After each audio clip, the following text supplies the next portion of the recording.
Episode 2056-2060. Bab 2056, Bunga, namun bukan bunga, kabut, namun bukan kabut. Di mana alam semesta terbalik. Zuan melihat sebuah sumur muncul begitu saja di area kosong. Saya telah memeriksa area itu berkali-kali sehari sebelumnya, jadi saya yakin itu tidak ada di sana sebelumnya. Ia berjalan ke sisi sumur dan melihat sesuatu yang lebih aneh lagi, udara di dalamnya tidak beku. Bagaimanapun, di dunia ini dan bersalju, bahkan udara yang diliputi orang normal pun akan berubah menjadi kabut dingin. Lapisan es dingin akan muncul di wajah seseorang hanya dalam beberapa detik. Sedikit lebih lama, dan orang biasa akan mati beku. Bahkan mereka yang memiliki tingkat pelatihan lebih rendah pun tidak akan mampu bertahan lama. Bagaimana mungkin sumur ini masih memiliki air yang tidak membeku? Mungkinkah cermin 9 kaki disembunyikan di dalam sumur ini, dan sumur itu dilindungi oleh kekuatan ilahinya, sehingga mencegah air membeku? Zuan memasukkan tangannya ke dalam udara untuk merasakannya, dan memastikan tidak ada yang aneh. Kemudian, ia langsung melompat ke udara. Dengan kemampuan Blue Molard miliknya, tidak ada masalah sama sekali saat bergerak di udara. Awalnya, ia mengira ada ruang raksasa di bawahnya, dan ia pun siap menjelajah untuk waktu yang lama. Namun, setelah menyelam sekitar belasan meter, ia tidak benar-benar menemukan ruang atau tempat tersembunyi. Hanya ada beberapa karakter yang terukir di bagian paling bawah. Meskipun dia berada dalam kegelapan, hal itu tidak menjadi masalah bagi Zuan. Dia segera membaca isinya. Bunga, tapi bukan bunga, kabut, tetapi bukan kabut. Di mana alam semesta terbalik? Zuan tercengang. Apa arti kalimat ini? Temukan bab baru dari novel.com. Bahkan setelah berpikir sendiri cukup lama, dia tidak dapat menemukan apapun.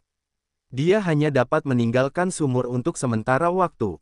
Dia berdiri di sisi sumur dan menatap permukaan air yang beriak. Dia terus memikirkan arti kata-kata itu. Beberapa tebakan muncul di benaknya, tetapi dia menebaknya satu demi satu. Saat ini, dia memiliki terlalu sedikit informasi dan tidak dapat membuat kesimpulan apapun. Zuan tidak terus-menerus memikirkannya dan memutuskan untuk mencari tempat lain. Ia menemukan bahwa ada lebih banyak bangunan di sekitarnya pada pagi hari daripada pada malam hari. Saat ini, bangunan itu lebih menyerupai bentuk kuil. Dia merasa sedikit lega. Dia bertanya-tanya mengapa ada begitu banyak bangunan yang hilang kemarin, dan tidak ada jejak erosi juga. Jadi semuanya ada di sini. Mungkinkah bagian-bagian yang berbeda akan muncul seiring bergantinya hari? Ini adalah tempat di mana ras iblis kuno menyimpan harta karun mereka. Lebih jauh lagi, dilihat dari desain bangunan kuil, ini kemungkinan besar adalah hasil karya gerbang kekaisaran Beijing. Bagaimana mereka bisa melakukan semua ini? Zuan tidak dapat menahan rasa ingin tahunya terhadap gerbang kekaisaran Beijing yang misterius. Dia tidak menyangka bahwa ras iblis benar-benar memiliki seseorang yang begitu luar biasa di masa lalu mereka. Prestasi Beijing di bidang formasi tidak kalah dengan penguasa abadi Baopu. Sambil merasa sangat tersentuh, ia berjalan mengelilingi bangunan-bangunan yang baru muncul. Akhirnya, ia berhenti di depan sebuah tempat yang tampak seperti aula utama. Di sana, ia menemukan panggung batu dengan cakram miring di atasnya. Di tengah cakram itu terdapat jarum batu. Segala macam skala dan diagram ditandai di sekeliling cakram itu. Iklan oleh Pub Future. Zuan memperhatikan bahwa jarum batu itu menunjuk ke tanda tertentu pada cakram. Dia tidak dapat menahan rasa terkejutnya. Benda ini benar-benar mirip dengan jam matahari kuno. Namun selain tanda-tanda yang mewakili waktu, apa saja diagram aneh lainnya? Dia mengulurkan tangannya dan menyentuh cakram itu dengan lembut. Tiba-tiba, suara retakan memenuhi udara. Dia terkejut saat mengetahui bahwa cakram itu benar-benar bisa diputar. Saat cakram itu bergerak, jarum batu itu juga bergerak ke tanda yang berbeda. Zuan tiba-tiba mendongak, karena dia menemukan bahwa matahari di atasnya juga bergerak bersama dengan yang lainnya. Dia tidak bisa menahan rasa ngeri. Benda ini benar-benar bisa mengendalikan matahari. Lalu makhluk macam apa gerbang kekaisaran Beijing itu? Meski begitu, Zuan segera tenang. Ia meraih langit dengan indera ilahinya, dan ekspresinya menjadi sedikit aneh. Ia bergumam, lagi pula, itu bukan matahari sungguhan. Saat ia terus memutar cakram itu, ia menyadari bahwa malam telah tiba dengan cepat. Struktur di sekitarnya menjadi samar-samar terlihat, dan bahkan cakram di tangannya tampak seolah-olah akan menghilang. Untungnya, ia sudah siap untuk itu. Ia segera memutarnya kembali dan kembali ke siang hari. Kemudian, struktur itu akhirnya stabil. Tepat saat itu, dia menyadari bahwa diagram khusus itu juga dapat dipindahkan. Dia mencoba memindahkannya, dan mendengar suara gemuruh. Beberapa bangunan mulai bergerak. Dia segera menyadari sesuatu saat melihatnya. Dia sekarang dapat menebak secara kasar susunan gerbang kekaisaran yang dibuat Beijing di sini. Tidak heran dia merasa tata letak bangunan-bangunan ini agak berantakan. Ternyata mereka perlu ditata ulang. Lebih jauh lagi, jam matahari di depannya ini tampaknya adalah cakram formasi. Tidak hanya dapat mengendalikan waktu, ia bahkan dapat memanipulasi posisi bangunan. Untuk menambah kesulitan, bangunan-bangunan itu bahkan dibagi menjadi siang dan malam. Dengan begitu, tidak peduli seberapa keras seseorang mencoba menyatukannya, mustahil untuk berhasil. Hanya ketika mereka digabung, strukturnya akan menjadi utuh. Meski begitu, semua itu tidak menjadi masalah bagi Zuan. Ingatannya praktis fotografis. Struktur dari malam sebelumnya masih terekam kuat dalam ingatannya. Ia mencoba menggerakkan diagram pada cakram dan dengan cepat menemukan aturannya. Ia mulai menggerakkan struktur dengan cepat berdasarkan ingatannya. Tak lama kemudian, dinding, pilar, dan struktur lainnya bergerak bersama, dan semakin menyerupai kuil yang utuh. Namun, Zuan mengerutkan kening.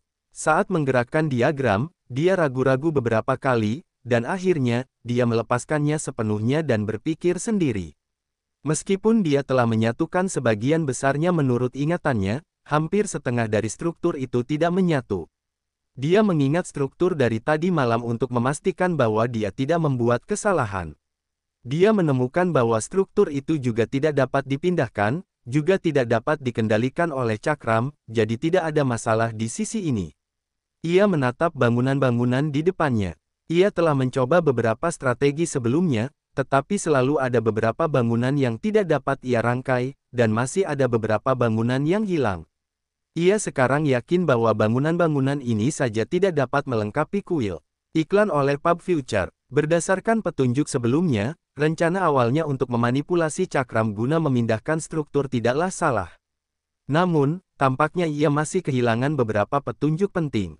Tiba-tiba ia teringat sumur tadi dan kalimat di bawahnya, bunga, tetapi bukan bunga, kabut, tetapi bukan kabut. Di manakah alam semesta yang terbalik? Apakah bagian pertama mengacu pada konsep filosofi, bulan air, bunga cermin, 1.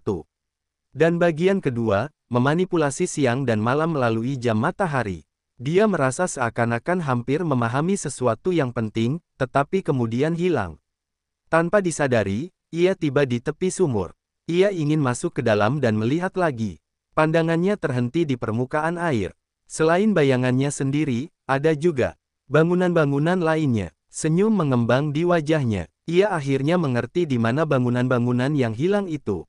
Dia segera terbang kembali ke cakram dan menata ulang bangunan-bangunan. Kali ini, dia mengacak-acak seluruh tempat sebelum segera menatanya lagi. Jika ada orang lain yang menonton, mereka pasti akan menganggapnya sangat aneh, karena bangunan-bangunan itu sekarang tampak sangat berantakan dan kacau. Bahkan tidak tampak sebagus rencananya sebelumnya. Namun, seringai di wajahnya semakin lebar. Akhirnya, dengan gerakan memutar terakhir, dia menggosok kedua tangannya dan berkata, "Sudah selesai." Ia baru saja memahami makna kalimat itu. Sebenarnya cukup sederhana, maknanya adalah ia tidak dapat melihat bangunan-bangunan itu dari sudut pandang normal, melainkan harus membaliknya pada sudut 90 derajat. Bangunan-bangunan di tanah dan permukaan air dengan demikian terhubung bersama untuk membentuk sebuah kuil yang sempurna. Satu-satunya hal yang merepotkan adalah ia tidak melihat bangunan-bangunan dari malam hari. Dia mengerutkan kening. Begitu malam tiba, bangunan-bangunan pada siang hari akan menghilang. Jadi bagaimana ia bisa membuat kedua bangunan itu muncul pada saat yang sama? Tiba-tiba, ia berpikir bagaimana tanah yang tertutup itu hanya bisa masuk saat matahari dan bulan saling bertukar. Ia perlahan-lahan menggerakkan cakram di luar jam matahari ke waktu tertentu. Matahari di langit hampir menghilang di balik gunung, tetapi tidak sepenuhnya terbenam. Pada saat yang sama, bayangan matahari terbalik muncul di dalam sumur. Karena air sumur yang dingin, bayangan itu tampak seperti bulan, yang sangat cocok dengan kondisi yang meniru pertukaran matahari dan bulan. Struktur malam hari mulai tampak, lalu akhirnya menyatu dengan struktur dan pola lainnya yang membentuk kuil utuh. Tiba-tiba cahaya menyilaukan keluar dari sumur, dan segera setelah itu, seluruh benda menyusut dengan cepat. Pada akhirnya, permukaan air mengembun menjadi cermin. Cermin 9 kaki pun muncul. 1. Bunga cermin, bulan air merupakan peribahasa, frasa Tiongkok yang merujuk kepada sesuatu yang dapat dilihat tetapi tidak dapat disentuh, seperti pantulan bunga di cermin atau pantulan bulan di permukaan air, sesuatu yang indah tetapi tidak dapat diraih dalam mimpi, Fata Morgana. Bab 2057, Gerbang Kekaisaran Beijing adalah seorang wanita. Cermin 9 kaki itu seperti sumur kuno dalam bentuk miniatur. Pola-pola di sekelilingnya identik dengan pola-pola yang ada di sumur itu. Zuan tersenyum. Sejak awal, dia merasa bahwa sumur itu agak istimewa, hanya saja dia tidak menyangka bahwa itu adalah cermin 9 kaki. Segala sesuatu di sekitarnya telah menjadi dunia tersendiri, di mana bahkan matahari, bulan, dan bangunan pun dapat dipindahkan. Ternyata semua itu mungkin terjadi melalui efek ajaib benda itu. Dia berjalan mendekat, dan hendak mengambil cermin 9 kaki ketika dia tiba-tiba berhenti. Dia menatapnya dengan ekspresi serius. Cermin 9 kaki tiba-tiba memancarkan kabut putih. Sebuah bayangan ilusi perlahan muncul. Zuan diam-diam bersiap untuk perpaduan. Harta karun yang luar biasa seringkali memiliki sesuatu yang melindunginya. Mungkinkah ini semacam perlindungan yang ditinggalkan oleh gerbang abadi Beijing? Namun, jika dia telah menyiapkan pelindung sebagai tambahan dari teka-teki yang telah begitu banyak diinvestasikan ke dalamnya, bukankah gerbang abadi Beijing terlalu banyak yang ikut campur? Sosok putih itu perlahan muncul. Sosoknya tidak tampak seperti monster, melainkan seperti wanita ramping dan anggun. Dia adalah wanita yang sangat cantik. Dia mengenakan gaun hitam dan putih tebal, dan di kepalanya ada topi tinggi. Dia tampak seperti onmyoji yang pernah dilihat Zuan di internet. Dia jelas sangat cantik, tetapi reaksi pertama Zuan bukanlah mengagumi kecantikannya, melainkan mengagumi aura transendensinya. Dia tampak seperti makhluk luar biasa dari luar dunia ini, begitu murni sehingga mustahil untuk memikirkan pikiran jahat tentangnya. Zuan sebetulnya agak bingung. Dia jelas belum pernah melihat wanita ini sebelumnya, jadi mengapa dia merasa agak akrab. Lagi pula, dengan berlatihnya saat ini, ingatannya sudah sangat kuat. Dia bahkan tidak akan melupakan orang asing yang dia lewati di jalan, terutama wanita dengan kehadiran yang luar biasa. Wanita itu terlalu memperhatikannya. Rasanya seolah-olah berbagai emosi terpancar melalui mata dalam sekejap, tetapi pada akhirnya, dia hanya menghela napas pelan. Dia berkata, meskipun aku benar-benar ingin bertemu denganmu, itu mungkin bukan hal yang baik. Tampaknya keadaan benar-benar menuju ke arah yang terburuk. Zuan tercengang. Dia bertanya-tanya, kau mengenaliku? Dilihat dari apapun pembicaraannya, sepertinya mereka berdua benar-benar sahabat karib, bahkan mungkin lebih dari itu. Apa-apaan ini? Apakah aku mengalami kehilangan ingatan atau semacamnya? Kalau tidak, mengapa aku tidak bisa memikirkan apapun? Wanita itu mengangguk, lalu menggelengkan kepalanya. Zuan tertawa dan berkata, tidakkah caramu merayu itu agak berlebihan? Meskipun dia dipenuhi keraguan, dia dengan cepat menenangkan dirinya dan tidak menunjukkannya sedikit pun. Wanita itu tersenyum dan berkata, tentu saja, beberapa hal tidak pernah berubah. Ketika mendengar suara yang familiar itu, Zuan merasa semakin bingung. Dia bertanya, apakah kamu pelindung gerbang abadi yang ditinggalkan Beijing untuk menjaga cermin 9 kaki? Bicaralah jika ada semacam ujian, atau jika kita harus bertarung. Aku sedang terburu-buru. Wanita ini memang sangat cantik, tetapi sudah lama ia tidak bisa melupakannya saat melihat wanita cantik.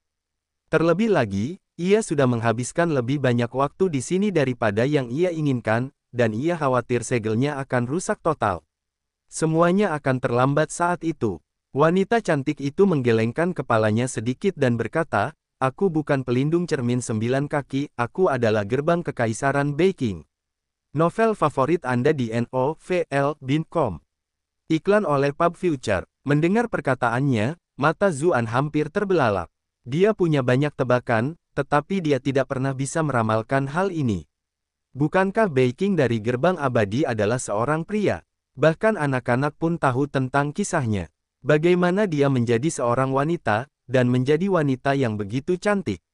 Wanita itu tersenyum saat melihat ekspresi bingungnya, dan berkata, tentu saja, ini bukan aku, melainkan hanya sebagian dari keinginanku yang kutinggalkan di cermin 9 kaki untuk menunggu orang yang memiliki takdir yang sama. Aku sama sekali tidak menyangka orang itu adalah kamu. Seperti yang kuduga, kamu adalah satu-satunya yang bisa memecahkan teka-tekiku. Zuan terdiam. Ia menjawab, maaf, Nona cantik, bisakah Anda tidak bicara basa-basi dan langsung saja katakan apa yang terjadi? Semakin wanita itu berbicara, semakin bingung Zuan, terutama saat dia mendengar wanita itu mengatakan bahwa segala sesuatunya sedang menuju ke arah yang terburuk, yang memberinya firasat buruk. Wanita cantik itu tidak menanggapi pertanyaannya, dan malah menatapnya dengan tenang. Matanya dipenuhi dengan keengganan yang tak berujung, dan seluruh tubuhnya perlahan-lahan menjadi pucat. Jelas bahwa sebagian dari keinginannya tidak dapat bertahan di dunia ini selama itu. Zuan panik dan melanjutkan, kau sudah hampir menghilang, tapi kau bahkan tidak bisa memberitahuku sedikit pun informasi yang berguna. Apakah kau benar-benar suka menjadi misterius? Atau adakah cara bagiku untuk menyimpan bagian dari keinginan ini? Wanita cantik itu tersenyum tipis dan menjawab, fakta bahwa aku bisa bertahan di sini selama ini sudah merupakan keajaiban tersendiri. Tidak ada cara lain yang bisa memperpanjang hidupku lebih lama lagi. Namun, kamu tidak perlu khawatir, karena kita akan bertemu lagi. Zuan sedikit terdiam. Dia berkata, Nona, Anda sudah menjadi seorang senior tua yang meninggal entah berapa tahun yang lalu, jadi bagaimana mungkin saya bisa bertemu dengan Anda? Mungkinkah Anda meninggalkan pecahan surat wasiat lain di tempat lain? Wanita cantik itu tidak menjawab, dan malah menatapnya dengan ekspresi rumit. Dia berkata, kamu hanya perlu mengingat satu hal. Sebab belum tentu menjadi awal, dan akibat belum tentu menjadi akhir. Setelah itu, dia hancur menjadi bintik-bintik cahaya bintang. Zuan terdiam. Apa-apaan ini? Apa yang sebenarnya terjadi? Kakak permaisuri, mengapa wanita ini sama sepertimu, suka bicara teka-teki? Kata Zuan dengan nada mengejek. Kakak perempuan yang mana? Panggil aku tuan, kata Milly saat dia muncul di dekatnya, tampak sangat tidak puas dengan panggilan yang diberikannya. Di tengah dunia es dan salju ini, pakaian merahnya tampak lebih mencolok. Baiklah, kakak permaisuri, kata Zuan, sebelum akhirnya berseru kaget dan terkejut, kamu sudah bangun. Iklan oleh Pub Future. Awalnya, dia hanya berkomentar santai dan tidak menyangka Milly benar-benar bangun. Aku mungkin tidak akan bangun jika kamu mengatakan hal-hal baik tentangku, tapi aku pasti akan bangun jika kamu mengatakan hal-hal buruk tentangku. Milly mendengus. Zuan terkekeh, berkata, tapi aku tidak mengatakan hal buruk. Bei Qing dari gerbang kekaisaran ini keluar dan mengatakan banyak omong kosong yang tidak jelas, dan menolak untuk mengatakannya langsung kepadaku. Aku benar-benar bertanya-tanya dari mana dia mendapatkan kebiasaan buruk itu. Kenapa kau menyeretku ke dalam masalah ini juga? Milly membalas dengan kesal, lalu menambahkan, apakah kau pikir Imperial Gate Bei Qing adalah seorang idiot? Zuan menggelengkan kepalanya dan berkata, tentu saja tidak. Sejak zaman dahulu, ada banyak sekali cerita seputar gerbang kekaisaran Bei Qing yang beredar di antara ras iblis, dan namanya hampir menjadi sinonim dengan kata kebijaksanaan. Bagaimana mungkin orang seperti itu bisa menjadi orang bodoh? Kalau begitu, bukankah itu sudah cukup? Jika dia bukan orang bodoh, dan dia tidak bisa mengatakannya langsung kepadamu, dia pasti punya alasan, dan tidak punya pilihan selain berbicara seperti itu, kata Milly dengan ekspresi kesal. Apa alasannya? Tanya Zuan. Milly refleks menjawab, contohnya, dia mungkin khawatir kalau tahu lebih banyak hanya akan membahayakanmu, atau bisa memancing makhluk tertentu. Dia menutup mulutnya di tengah kalimatnya dan menatapnya, lalu bertanya, apa kau mempermainkanku lagi? Aku benar-benar bingung, kata Zuan sambil terkekeh malu. Tidak perlu terlalu banyak berpikir. Ingat saja apa yang dia katakan kepadamu. Kamu akan mengerti dengan sendirinya begitu saatnya tiba, kata Milly. Dia meregangkan tubuh dengan malas dan menambahkan, Ini kesempatan langka untuk muncul. Aku harus kembali tidur lagi. Zuan agak enggan, lalu bertanya, siapa yang sebenarnya kau sembunyikan? Tidak bisakah kau tinggal bersamaku sebentar? Penghalang dunia telah diaktifkan, jadi aku hanya bisa berusaha sebaik mungkin untuk tetap tertidur. Kalau tidak, aku akan menarik perhatian makhluk tertentu yang sama sekali tidak bisa kau lawan, kata Millie sambil mendesah. Kalau bukan karena fakta bahwa dia tahu ini adalah ruang yang diciptakan oleh cermin 9 kaki, dia tidak akan berani keluar seperti ini. Ketika dia melihat keengganan di wajahnya, sedikit kehangatan muncul di wajah Millie. Dia berkata, jika kamu ingin aku menghabiskan lebih banyak waktu di luar, maka kamu harus bergegas dan menjadi lebih kuat. Seberapa kuatkah aku? Kamu akan tahu saat waktunya tiba. Zuan terdiam. Pada akhirnya, Millie kembali ke pedang Taye.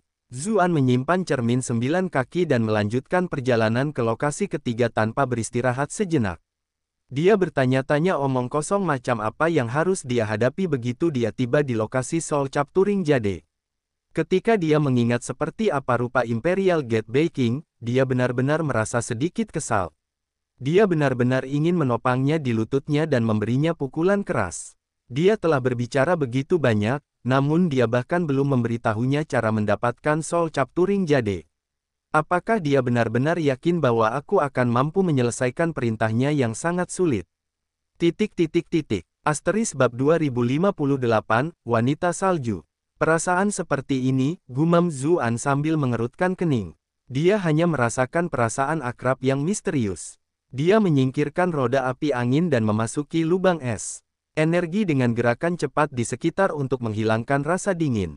Saat dia menjelajah lebih dalam, dia melihat bahwa lubang itu bahkan lebih besar dari yang dia bayangkan. Dibandingkan dengan kuil perkemahan tempat cermin 9 kaki berada, tempat ini kemungkinan telah dilestarikan dengan lebih baik karena tersembunyi jauh di dalam lubang es. Tempat itu tampak seperti kuil suci yang digunakan manusia dan iblis untuk mempersembahkan persembahan ke surga. Di sisi jalan lurus utama berdiri dua baris patung humanoid raksasa. Setiap patung tampak aneh, dan memiliki ukiran rune yang rumit. Semuanya memancarkan aura keilahian yang misterius. Zuan menduga mereka mungkin makhluk seperti dewa yang pernah dipersembahkan oleh ras iblis di masa lalu. Di masa lalu, mungkin dia akan menganggap hal-hal ini sebagai cerita rakyat belaka, tetapi sekarang setelah dia mengalami berbagai hal aneh dan aneh, pada saat itu, dia bahkan bertanya-tanya apakah dewa-dewa ini benar-benar ada. Saat ia melangkah lebih dalam, ia menemukan beberapa mural kuno di dinding. Saat ia menelusurinya, ia melihat bahwa mural-mural itu sepertinya merekam aksi heroik Rasvian saat mereka melawan monster dari dunia lain. Tiba-tiba, dia fokus pada satu bagian, menyadari bahwa ada beberapa mekanisme yang runtuh dan rusak di sana. Dia bisa tahu bahwa ada jejak formasi yang pernah ada di sana sebelumnya. Dia merasakan kegelisahan. Mungkin ada beberapa formasi pelindung dan tameng di sini sebelumnya, itulah mengapa tidak ada yang menemukannya. Satu-satunya alasan dia dapat menemukan tempat ini dengan mudah adalah karena peta yang disediakan oleh para petinggi Rasvian dan merasakan kekuatan yang kuat. Baru sekarang dia menyadari bahwa tidak wajar jika ada yang bocor dari tempat ini yang telah menariknya ke sana. Sebelum dia tiba, dia khawatir apakah ada masalah yang sangat sulit yang harus dia selesaikan. Saat ini, sepertinya tidak ada yang perlu dia selesaikan, karena seseorang telah mendahuluinya. Dia tidak berhenti lagi dan segera terbang masuk. Tak lama kemudian, dia tiba di depan jalan setapak yang sempit dan mendengar suara gemuruh aneh dari dalam. Novel favorit Anda di novel.com. Apakah ada binatang sejenis di dalamnya? Saat melihat jalan yang gelap gulita itu, Zuan sedikit mengernyit. Meski begitu, dengan kultivasinya saat ini, dia tentu tidak takut pada binatang buas apapun. Dia mengeluarkan jimat dan melemparkannya. Tak lama kemudian, jimat itu menerangi semua yang ada di depannya seperti suar. Jalan setapak ini tampaknya panjangnya ratusan meter, tetapi tidak begitu luas dan hanya bisa dilewati satu orang saja. Beberapa orang dengan tubuh yang lebih besar hanya akan mampu merangkak melewatinya. Iklan oleh Pub Future. Namun, yang menarik perhatiannya adalah banyaknya luka dalam dan kacau di seluruh dinding di sekitarnya, seolah-olah telah terpotong oleh bilah pisau yang sangat tajam. Zuan mengulurkan tangan dan menyentuh permukaannya. Dia tidak bisa merasakan niat pedang atau bilah pisau dari luka-luka itu. Dia khawatir seseorang akan mendapatkan artefak suci itu sebelum dia, jadi dia tidak memikirkannya lebih jauh dan memutuskan untuk masuk terlebih dahulu. Setelah dia berjalan beberapa puluh meter ke depan, suara gemuruh rendah itu menjadi lebih keras dan lebih jelas. Proyeksi lonceng ketenangan berwarna kuning samar muncul di sekujur tubuhnya. Pada saat yang sama, dia memasang beberapa formasi pertahanan. Saat itu, suara gemuruh tiba-tiba menjadi sangat keras. Ketika dia melihat hembusan angin yang bertiup ke arahnya, dia akhirnya tahu apa itu. Angin. Angin yang sangat kencang dan liar. Ada banyak kultivator elemen angin di dunia ini. Selain unggul dalam kecepatan, mereka juga memiliki kemampuan yang sama, yaitu Wind Edge. Kemampuan itu sama sulitnya untuk dihalangi seperti pedang ki milik pendekar pedang yang kuat. Namun, bahkan semua ahli elemen angin yang digabungkan tidak dapat menandingi hembusan angin di depan Zuan. Formasi pertahanan di sekitar Zuan hancur hampir seketika. Segera setelah itu, lonceng ketenangan hanya bertahan selama beberapa saat sebelum ditutupi retakan dan hancur. Untungnya, Zuan bereaksi cepat dan menggunakan sutra pemakan surga. Seluruh tubuhnya menjadi seperti lubang hitam, menyerap dan mengubah angin yang mengamuk, sehingga terhindar dari bencana. Setelah melewati jalan sempit itu, Zuan melihat bahwa jalan itu terhubung dengan kehampaan. Orang yang menciptakan tempat ini mungkin telah menggunakan beberapa metode cerdik untuk mengarahkan angin malapetaka yang kacau ke tempat ini, jadi tidak mengherankan jika mereka begitu kuat. Lupakan tentang seorang guru besar, bahkan para makhluk abadi di bumi akan segera kehilangan semua daging mereka dari tulang mereka. Wanita gerbang kekaisaran Beijing itu benar-benar jalang bermuka dua. Dia benar-benar memasang perangkap berbahaya di sini. Apakah dia tidak takut keturunannya akan hancur menjadi debu di sini? Namun setelah dipikir-pikir, siapapun yang datang ke sini pasti akan datang untuk misi menyegel monster dari dunia alien. Mereka yang memiliki kultivasi rendah tidak akan dapat berbuat banyak bahkan jika mereka memperoleh artefak dewa, dan membiarkan artefak tersebut di tangan mereka hanya akan mengakibatkan risiko yang lebih besar bagi musuh untuk mendapatkan mereka. Iklan oleh Pub Future. Zuan merasa sedikit lebih lega saat memahami hal itu. Namun, dia merasa bahwa Beijing agak terlalu tidak masuk akal dalam pemikirannya. Namun, badai kosmik yang mengerikan itu memiliki manfaat lain. Awalnya, dia khawatir bahwa Soul Capturing Jade akan direbut oleh orang lain terlebih dahulu, tetapi sekarang, kemungkinan itu tampaknya tidak lagi terlalu mungkin. Bahkan dia hampir mati di sini, jadi dia menolak untuk percaya bahwa ada orang lain yang bisa melewatinya. Tak lama kemudian, ia tiba di altar di tengah. Ia melihat tangga yang menjorok ke bawah, dan jelas masih ada mekanisme tersembunyi di sana. Jika tidak dipicu, tidak mungkin mekanisme itu akan muncul dengan sendirinya. Ia bergegas masuk, tetapi segera berhenti, senyumnya membeku di wajahnya. Ada ruangan tersembunyi di bawah altar, berisi kotak batu, tetapi sudah terbuka. Isinya hilang. Ekspresi Zuan menjadi sangat tidak menyenangkan. Ini jelas merupakan tempat penyimpanan Soul Capturing Jade, dan tentu saja, itu telah dibawa pergi oleh orang misterius. Jika itu adalah manusia, itu masih baik-baik saja, tetapi jika itu adalah monster, konsekuensinya akan terlalu mengerikan untuk dibayangkan. Dia masih tidak mau menyerah dan mencari beberapa kali di sekitar tempat itu. Namun, pada akhirnya, dia hanya bisa mengakui bahwa Soul Capturing Jade memang sudah tidak ada lagi di sana.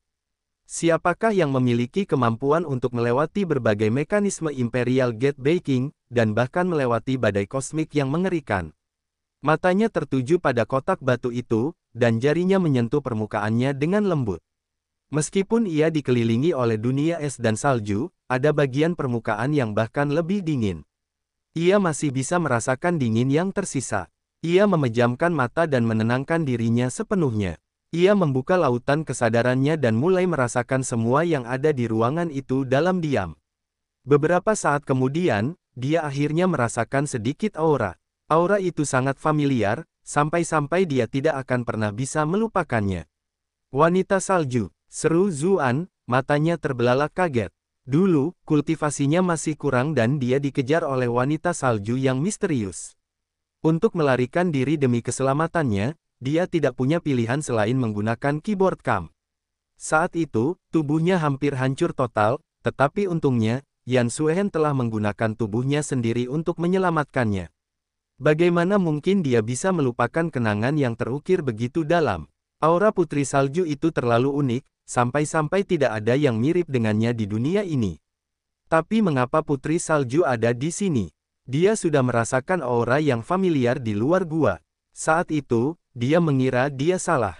Bagaimanapun, ini adalah tanah tertutup milik Rasvien. Jauh, jauh sekali dari gunung bersalju besar.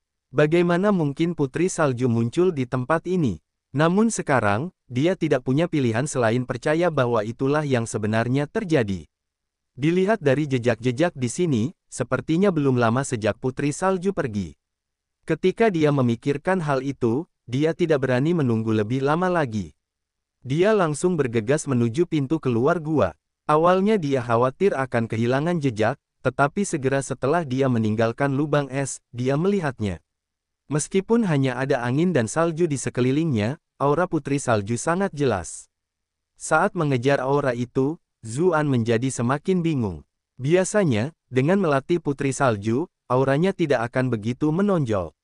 Apakah ini jebakan untuk perangkapnya, atau ada yang salah dengan tubuh Putri Salju? Ia terus berjalan sejauh lebih dari 10 km sebelum tiba-tiba berhenti. Dia menatap sosok cantik yang dilihatnya di dalam lembah bersalju.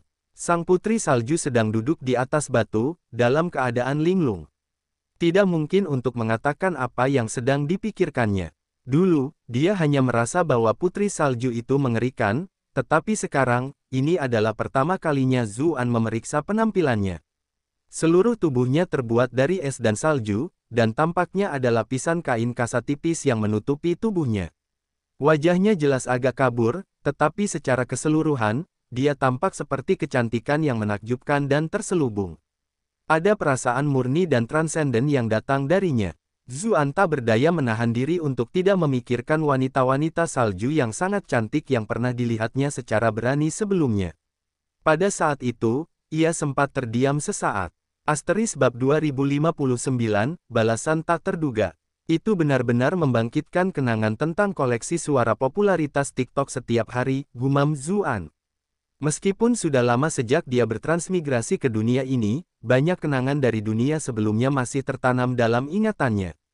Badai salju terus mengamuk, tetapi tidak ada satupun yang mendarat di Putri Salju, dan malah tampak menyatu dengannya. Zuan sebenarnya sekilas melihat rambutnya yang indah yang terbuat dari es dan salju, tetapi sesaat kemudian, rambutnya tampak tertutup kerudung. Biasanya, masuk akal untuk berasumsi bahwa dia hanya memiliki seluruh tubuh yang terbuat dari es dan salju. Namun sekarang, kultivasi Zuan sangat tinggi dan penglihatannya jauh lebih kuat dari sebelumnya. Dia melihat bahwa dia benar-benar tampak mengenakan pakaian yang terbuat dari es, menyerupai gaun pengantin yang cantik. Dulu, saat Zuan membaca Dewa dan Setan, dia tidak bisa mengerti mengapa bocah Duan Yu begitu terobsesi dengan patung giok setelah melihatnya. Sekarang, dia mulai mengerti sedikit lebih banyak. Memang ada beberapa patung yang lebih indah dari manusia sungguhan. Tiba-tiba, Putri Salju tampaknya menyadari kedatangannya. Dengan lambaian tangan, dia menyerbu dinginnya Zuan. Namun, dia tidak menghindarinya. Dia mengulurkan tangannya keluar, dan seberkas pedang membelah angin yang datang menjadi dua. Dia agak terkejut, karena serangan itu tampaknya jauh lebih lemah daripada yang pernah dialaminya di masa lalu. Itu bukan kesan yang dia miliki hanya karena dia menjadi lebih kuat, tetapi lebih merupakan kesimpulan yang logis. Putri Salju tampaknya tidak berada dalam kondisi terkuatnya saat ini. Semua novel uji coba di novel.com. Putri Salju akhirnya melihat Zuan. Dia menundukkan kepalanya sedikit, bertanya, "Itu kamu?" Zuan sedikit terkejut, lalu menjawab, "Kau masih ingat aku?" Dia justru lebih terkejut karena dia benar-benar mampu berbicara seperti manusia. Meskipun nadanya agak dingin, suaranya sebenarnya cukup bagus. "Dulu aku pernah menyerangmu, tetapi kau berhasil lolos. Kejadian itu cukup sulit untuk dilupakan," kata Putri Salju sambil berdiri. Tubuhnya jelas terbuat dari es dan salju, tetapi tidak ada satu bagian pun yang jatuh. Zuan memperhatikan dan bertanya, "Kamu terluka?" Dengan tingkat pelatihannya, tidak sulit untuk menyimpulkan kondisinya saat ini. Putri Salju mengernyit sedikit dan berkata, jika kita akan bertarung, ya sudahlah. Apa gunanya membuang-buang waktu begitu banyak? Zuan berkata dengan serius, kali ini, aku datang bukan untuk membalas dendam, melainkan untuk mencari Soul Capturing Jade. Jika kamu mengembalikannya padaku, aku akan segera pergi. Jade penangkap jiwa, ulang Putri Salju sambil mengeluarkan benda seperti liontin. Saya bertanya, apakah kamu membicarakan ini? Liontin itu tampak seperti bulan sabit. Meskipun Zuan belum pernah melihat Soul Capturing Jade, dia langsung yakin bahwa itu adalah liontin yang begitu dilihatnya.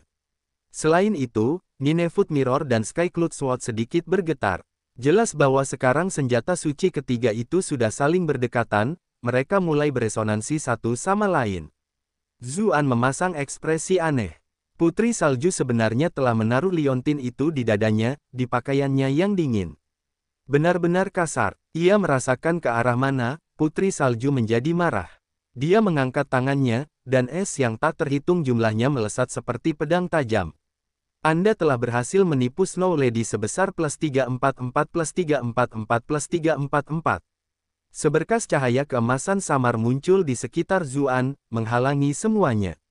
Ketika dia melihat bahwa Zuan akan terus menyerang, dia segera mengangkat tangannya untuk menghentikannya. Dia berkata, kamu jelas bukan tandinganku saat ini, dan aku juga tidak ingin memanfaatkan kesulitanmu. Selama kamu memberiku barang itu, aku akan segera pergi. Kita bisa bertarung lagi setelah kamu pulih sepenuhnya. Iklan oleh Pub Future. Putri Salju menatapnya dengan bingung dan menjawab, menyerang musuh saat mereka lemah adalah prinsip paling mendasar dalam bertarung, bukan? Mengapa kamu malah melakukan ini? Zuan tersenyum dan berkata, mungkin karena aku manusia. Entah mengapa, ketika dia melihatnya sekarang, dia hanya merasakan ada rasa keintiman misterius yang datang darinya. Begitu dia memikirkannya, dia menyembunyikan dirinya dalam hati. Berpikir bahwa ketika dia melihatnya di Great Snowy Mountain, dia telah memperlakukannya seperti monster, tetapi hanya karena dia cantik, sikapnya telah berubah total. Manusia yang aneh, kata Putri Salju. Awalnya dia tidak begitu percaya, tetapi ketika dia merasa bahwa dia tidak menunjukkan banyak penolakan, dia tidak melanjutkan serangannya dan berkata, aku tidak bisa memberikan ini padamu. Kenapa begitu? Tanya Zuan sambil mengerutkan kening. Dia benar-benar membutuhkan benda itu untuk memperbaiki segelnya. Jika dia tidak mau memberikannya, maka dia tidak peduli seberapa cantiknya dia hanya bisa menggunakan kekerasan. Aku terluka dan butuh benda ini untuk mengobati lukaku, kata Putri Salju, tanpa menyembunyikan kebenarannya. Apapun itu, dia sudah mengetahui kondisi Putri Salju saat ini. Kamu terluka, siapakah di dunia ini yang bisa menyakitimu? Seru Zuan dengan heran. Bagaimanapun, Putri Salju sudah menjadi salah satu makhluk terkuat di dunia ini. Di masa lalu, bahkan Zhao Han yang kuat atau mendiang Kaisar Iblis tidak dapat dengan mudah memasuki gunung salju besar justru karena mereka takut akan keberadaannya. Saat ini, baik Zhao Han maupun Kaisar Iblis telah meninggal, jadi siapa yang masih bisa melukainya? Aku juga tidak tahu. Aku belum pernah melihat mereka di gunung bersalju besar sebelumnya, tetapi baru-baru ini, beberapa makhluk kuat tiba-tiba muncul. Mereka menyerbu wilayahku dan tidak menghiraukan peringatanku. Aku juga tidak bisa mengusir mereka. Setelah bertempur dalam pertempuran hebat, meskipun aku berhasil memaksa mereka mundur, aku juga terluka, kata Putri Salju dengan jujur. Zuan merasa penjelasannya agak lucu. Cara berpikir Putri Salju ini agak mirip dengan kecenderungan hewan teritorial. Kultivasi Putri Salju sangat tinggi dan dia segera merasakan ekspresinya. Dia bertanya, apakah kamu menertawakanku? Tidak, teriak Zuan. Ekspresinya langsung menegang saat dia menyangkalnya. Kau jelas-jelas tertawa tadi, kata Putri Salju. Aku, Zuan hendak menjawab ketika dia tiba-tiba tercengang. Mengapa ini terdengar seperti percakapan antara sepasang kekasih? Dia segera mengumpulkan pikirannya dan bertanya, seperti apa sebenarnya makhluk-makhluk itu? Bisakah kamu menggambarkannya sedikit? Jelek, menjijikkan sekali, kata Putri Salju dengan ekspresi jijik. Kemudian, dia menatap Zuan dan berkata, kau jauh lebih tampan daripada mereka. Zuan terdiam. Entah mengapa, setelah mendengar pujian ini, dia tidak bisa tersenyum sama sekali. Sepertinya monster dari dunia lain telah menyerbu gunung salju besar, kata Zuan, suasana hatinya agak suram. Bukankah pendeta perang sebelumnya mengatakan bahwa ada semacam penghalang di dunia, yang tidak dapat dilintasi oleh sebagian besar makhluk kuat itu? Kenapa mereka ada di mana-mana? Orang tidak sengaja memberiku informasi yang salah, bukan? Monster, kata itu sepertinya cocok sekali, kata Putri Salju sambil mengangguk. Dia jelas-jelas menyetujui nama itu. Iklan oleh Pub Future. Zuan berpikir sejenak sebelum bertanya, seberapa kuat orang-orang itu? Bagaimana mereka dibandingkan? Apakah kamu terluka karena mereka menyakitimu? Tidak, kata Putri Salju sambil menggelengkan kepala sambil melanjutkan, salah satu dari mereka bertarung melawanku, 1 lawan 1. Orang itu sangat kuat, dan aku hanya bisa menang dengan mengandalkan medan yang sudah kukenal di sekitarku. Dia punya beberapa rekan yang kekuatannya hampir setara dengannya, dan ada juga satu orang yang jelas jauh lebih kuat darinya yang tidak bertarung. Zuan langsung merasa sedikit sedih. Dia tidak menyangka bahwa tidak ada satu pun di antara mereka yang lebih lemah dari Putri Salju, dan satu orang bahkan jelas lebih kuat. Penghalang dunia, mungkin sudah dilubangi oleh monster-monster itu. Mengapa mereka tidak mengepung dan menyerangmu bersama-sama, dan membiarkanmu pergi saja? Ketika An bertanya-tanya, dia merasa agak aneh. Jika mereka semua sekuat itu dan bahkan ada seseorang yang lebih kuat, seharusnya tidak ada alasan untuk pergi begitu saja.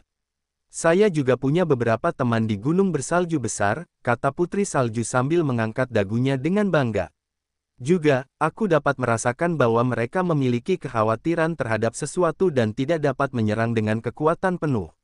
Zuan menyadari sesuatu dan berkata, mereka hampir berhasil menembus penghalang dunia ini, tetapi mereka masih belum ditoleransi oleh keinginan dunia. Itulah mengapa mereka tidak dapat menggunakan kekuatan penuh mereka untuk saat ini. Faktanya, baik pendeta perang maupun manipulator kematian tidak mampu bertarung dengan kekuatan penuh. Penghalang dunia, ulang Putri Salju, lalu berpikir sejenak. Kemungkinan besar seperti yang kau katakan. Zuan bertanya, bisakah kau ceritakan lebih detail tentang monster-monster itu, dan seperti apa kemampuan mereka? Hanya dengan mengenal dirinya sendiri dan musuh seperti itu, ia akan lebih siap di masa depan. Mengapa aku perlu berbagi informasi penting seperti itu?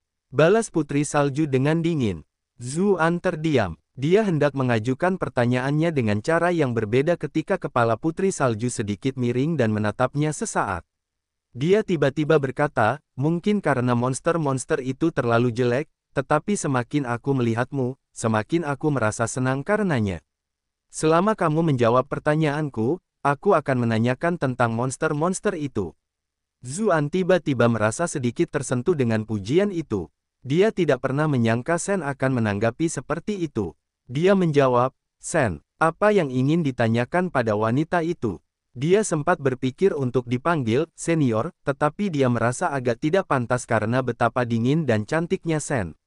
Mengapa aku tidak melihat wanita yang bersamaku terakhir kali? Tanya Putri Salju sambil melihat sekelilingnya. Kali ini aku datang sendiri. Dia masih punya banyak hal yang harus dia lakukan sendiri, jawab Zuan. Dia tidak menyangka bahwa wanita itu akan benar-benar menanyakan hal itu.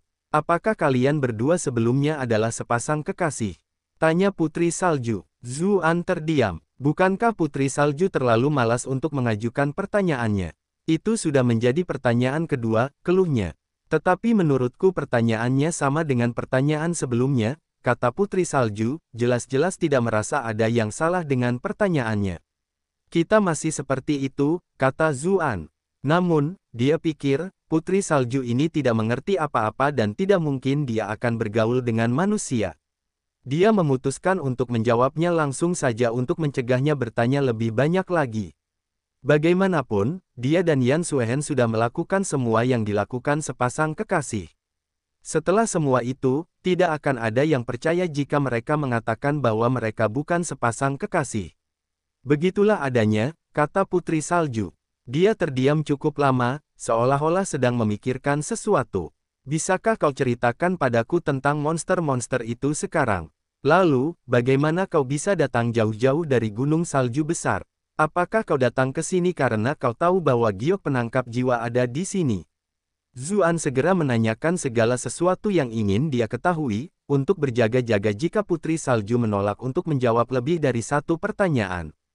Putri Salju menatapnya dengan bingung dan bertanya, apa yang sedang kamu bicarakan? Ini adalah gunung salju besar. Zuan tercengang mendengar jawaban yang tak terduga itu. Bab 2060, sebuah kesepakatan. Apakah ini gunung bersalju besar? Tanya, Zuan sambil menatapnya tak percaya. Putri salju ini memang cantik, tetapi sepertinya ada yang tidak beres dengan otaknya. Putri salju mengangguk. Dia tampak merasa reaksinya aneh. Tempat ini jelas merupakan tanah tertutup di sebelah utara wilayah ras iblis. Jika aku menghitung jaraknya, seharusnya 108.000 mil jauhnya, Zuan tidak dapat menahan diri untuk tidak berkata.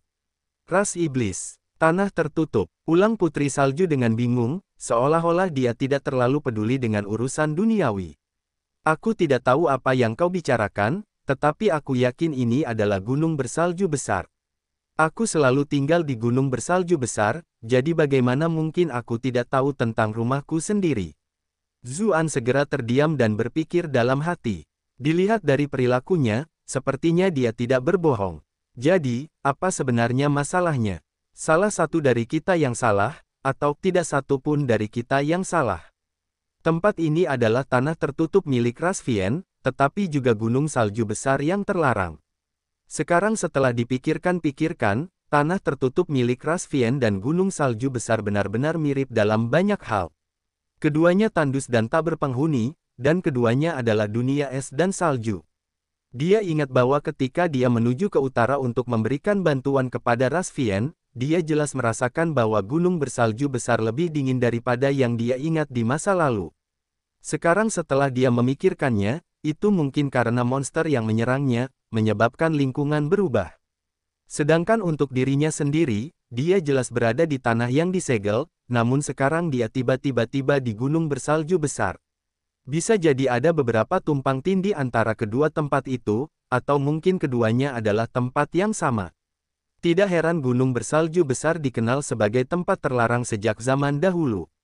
Bahkan orang-orang terkemuka Zhao Han dan Kaisar Iblis pun tidak berani masuk terlalu dalam.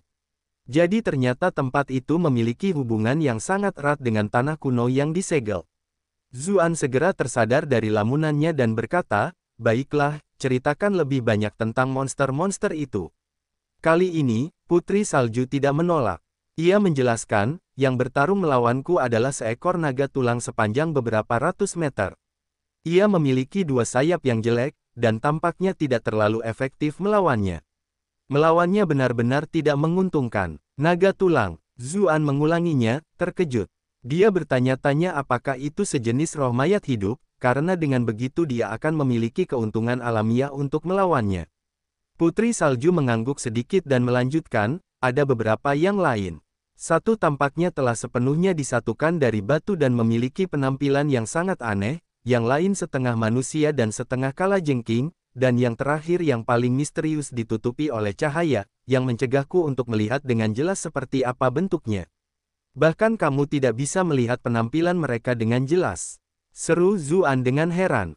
Semua orang di sana tidak bisa melihat dengan jelas. Lagi pula, dengan kultivasi Putri Salju, dia seharusnya bisa melihat semua jenis ilusi.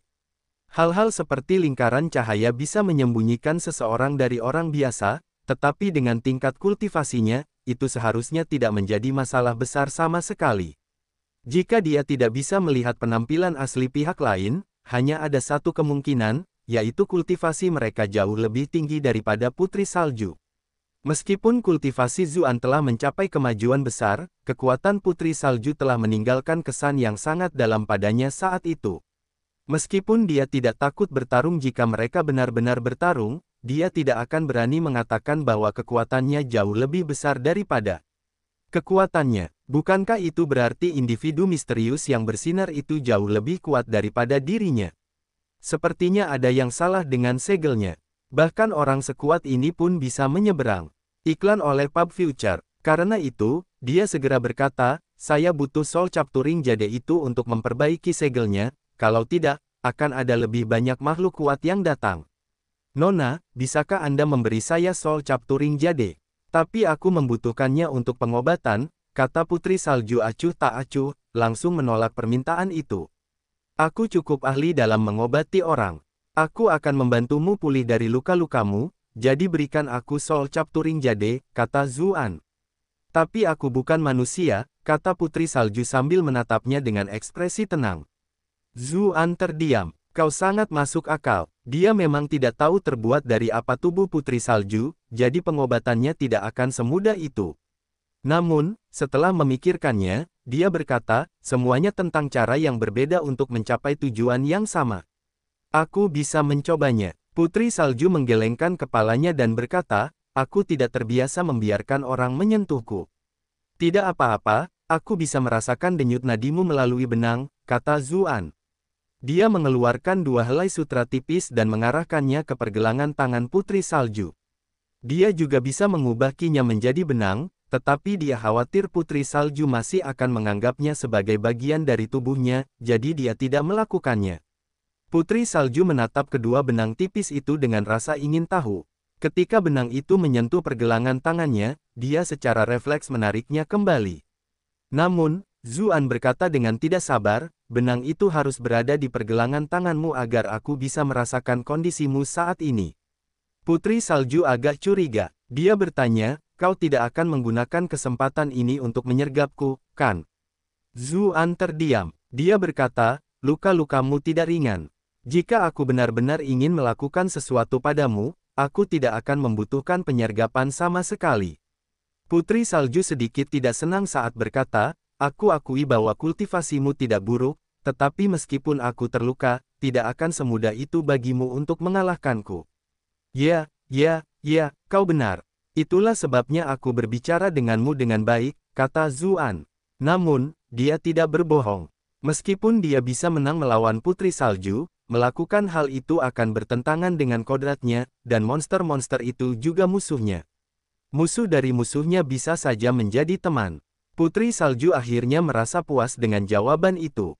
Dia mengulurkan tangannya dengan sedikit ragu. Sekarang, Zuan tak kuasa menahan diri untuk tidak mendesah karena takjub. Pergelangan tangan yang putih bersih mungkin bisa digunakan sebagai pujian saat digunakan untuk menggambarkan wanita lain, tetapi bagi Putri Salju, itu hanyalah fakta alami. Dia belum pernah melihat tangan wanita seputih itu sebelumnya. Ia segera mendapatkan kembali fokusnya. Kedua tali itu dengan lembut melilit pergelangan tangan Putri Salju, dan Zuan memejamkan mata untuk merasakan kondisinya. Tak lama kemudian, ia membuka matanya karena terkejut. Ia mengira tubuh Putri Salju akan sama sekali berbeda dari tubuh manusia, tetapi sekarang setelah ia memeriksanya, ternyata sangat mirip. Namun, jika dia manusia, bagaimana dia juga sepenuhnya terbuat dari es? Bagaimana dia masih bisa memiliki energi kehidupan? Ada apa? Kau tidak bisa mentraktirku? Tanya Putri Salju saat melihat itu. Bukannya tidak ada cara, tapi cara itu. Lupakan saja, aku tidak punya cara, kata Zuan tanpa menjelaskan lebih lanjut. Luka-lukanya memang sangat serius, dan itu adalah luka yang ditinggalkan oleh seseorang yang sangat kuat. Ki primordial saja tidak akan cukup, jadi dia hanya bisa menggunakan metode itu.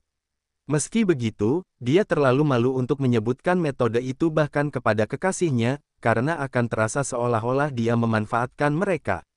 Bagaimana dia bisa melakukan itu kepada orang asing yang baru beberapa kali dia temui? Mendengar ucapannya seperti itu, Putri Salju menjadi semakin penasaran. Dia bertanya, metode macam apa itu? Hanya saja kemampuan medisku terlalu rendah sehingga aku tidak bisa menyembuhkanmu, kata Zuan, bersimbah keringat dingin. Jika dia benar-benar membicarakannya, mungkin dia akan langsung membunuhnya saat itu juga. Dia bahkan mulai menyesali sikapnya yang bimbang tadi. Manusia memang tidak jujur. Si Putri Salju mendengus. Ekspresinya menjadi semakin dingin. Berapa lama kau berencana menggunakan Soul Capturing Jade itu? Zuan bertanya untuk menguji airnya. Sang Putri Salju mengalihkan pandangannya dan jelas tidak ingin memperhatikannya. Zuan hanya bisa berkata, bagaimanapun, ini adalah masalah yang cukup penting. Kau tidak ingin makhluk-makhluk kuat itu muncul setiap hari dan mengganggumu di gunung bersalju besar, kan? Putri Salju mengerutkan kening. Ketika dia membayangkan skenario itu, dia tampak sedikit gelisah. Pada akhirnya, Dia berkata, jika aku menggunakannya untuk pengobatan, Soul Capturing Jade akan dikonsumsi.